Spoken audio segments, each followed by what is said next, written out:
family. Welcome back, rock stars at home. In this recorded episode, let's solve this subtraction problem. 55 minus 36. The ones column is on the right and the tens column is on the left.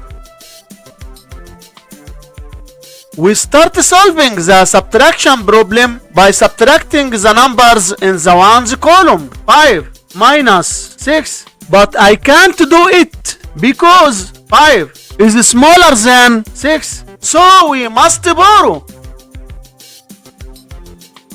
You go to the 5 in the tens place and borrow 1 from it. So the 5 becomes 15 and 5 becomes 4. Now we have 15 minus 6, which equals 9.